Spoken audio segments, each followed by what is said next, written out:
And then it goes Chad light, high tier normie, mid tier normie, low tier normie, sub 5, and subhuman.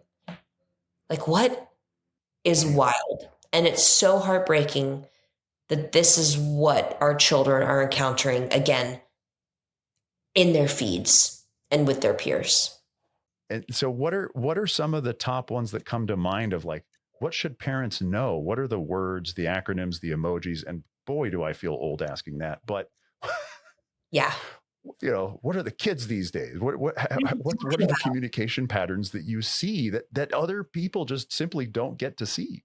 Totally. So I'm actually going to pull up because I had my own son who is 17 and a half look at all of our content around this topic. And he even had some updates for us. And so I'm going to scroll. He's like a mole on the inside. Oh my gosh, I know. So I'm in our Slack right now, and I'm scrolling up to this doc that he and his friend Audie put together, who is also 17.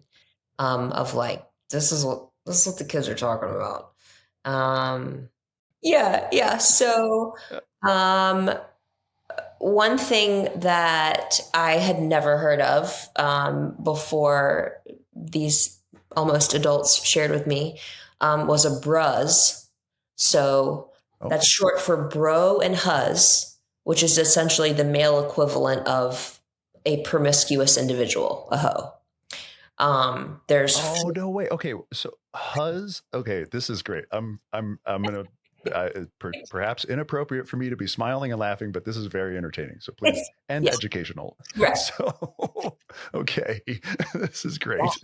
Yeah, you do not want your son to be a brus, is basically the takeaway. Wow. Yeah. Okay. It's a broho. Broho. Bro huz. Mm-hmm. Yep. Okay. Yeah. There's foid and moid, which are short for female humanoid and male humanoid, which to the average techie geek, I'm like, that sounds kind of cool. It's not a compliment. My son said it's used to objectify. It's like, it's derogatory, which you wouldn't know that if you were just reading your kid's text. You'd be like, okay, they must be into tech. Cool. There's a huge. Is it like an NPC? Kind of. Yeah. It's like, yeah. Like you're not important. Okay. Wow.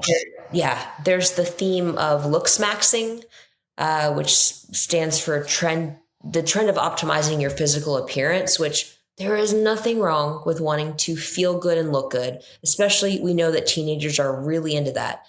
But the problems start to, I'd say, escalate and compound when our children are going to lengths of like trying to smash the bones in their cheeks to get a different jawline because some TikTok filter is saying this is what they should look like. And then, and along those lines, if you are ascending, that means you're becoming more attractive. And if you're descending, that means you're becoming less attractive. So like if a bunch of kids are telling your kid that they're descending, that can really hurt them. Wow. Yeah, that's rough. What an awful thing it's heartbreaking. And have you to hit somebody with?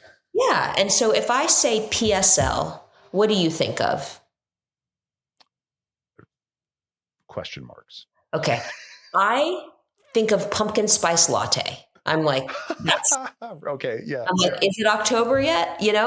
That is not what it is. The PSL is the scale of attractiveness apparently right now. And it's scale of 1 to 8, I guess. So if your kid has a PSL of 1, according to their peers, they might be pretty depressed. And that's just, it breaks my heart.